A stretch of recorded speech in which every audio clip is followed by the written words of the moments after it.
In the words of Chinua Achebe, he said there was a country.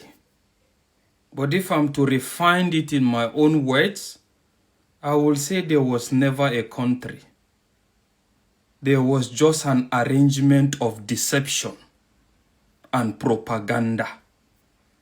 While the fact is, when we were busy thinking that the move by Shegumi was a personal opinion for the government to negotiate with these radical elements and these bandits, at the end of the day, we were wrong. It wasn't just Shegumi's opinion.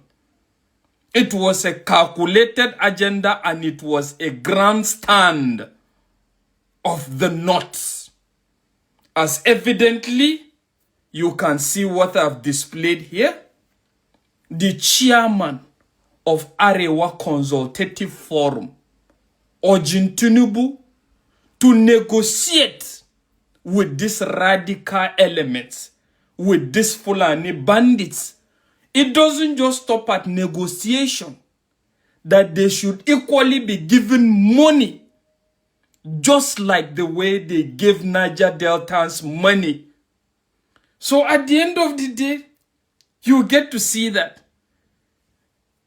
we were actually thinking it was something of a personal opinion and it doesn't reflect reality. But now it's obvious. But this now brings us to the question: how did we get here? Secondly, how we go take commot for here? First of all, I want to say that person will constitute this thing where they call Northern Nigeria. Na thunder go fire you. Na thunder go fire you. But apart from that, I think it's high time for people to know this is not hate. This one where I go talk is reality. Forget about propaganda or sweet words. And any other person that is not comfortable with this, I don't care. But the fact is, it's high time for people to define themselves and stand for whatever reflects the true definition of their selves. And in this regards now, I want to sincerely say that this kangaroo arrangement of Northern Nigeria is high time, is more defined, and people that knows that this doesn't reflect them, I am telling you, should stay out of this. You need to stay out of this.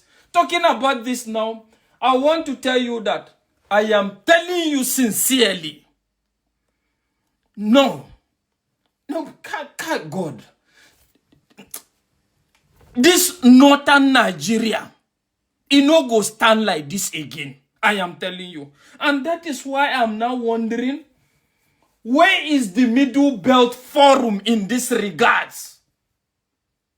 Is the statement of this Arewa Consultative Chairman your stand as well? And why have you been sleeping?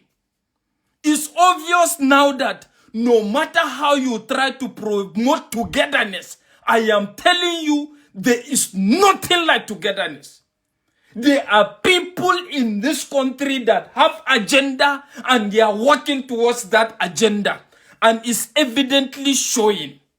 And let's ask ourselves, when you say these people should be compensated the way they compensated the Niger Deltas, are you telling me what the Niger Deltas did is the same thing that these radical Fulani bandits are doing? Is it the same thing?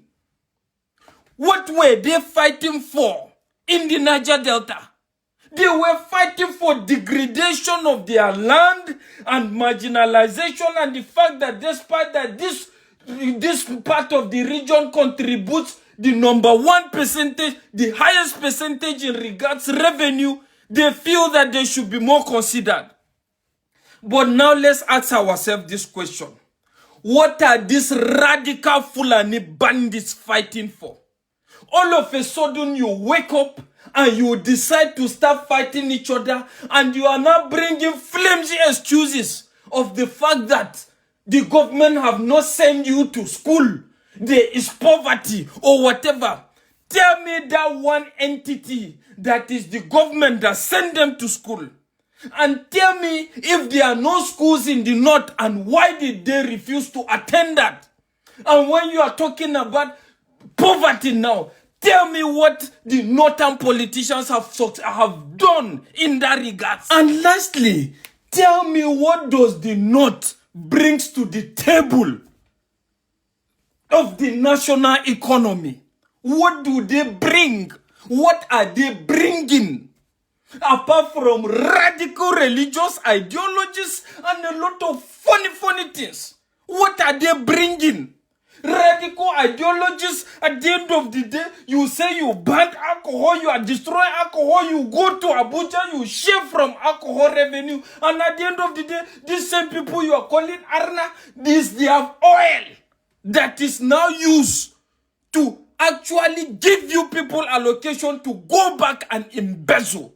Well, the fact is, I think finally, I'm beginning to understand the predicament of Bola Ahmed Tinubu. I am telling you. And I think I am retracting and I'm changing my stance in this regards. I am telling you, Tinubu, Peter Obi, or Showore, or nothing. Allah.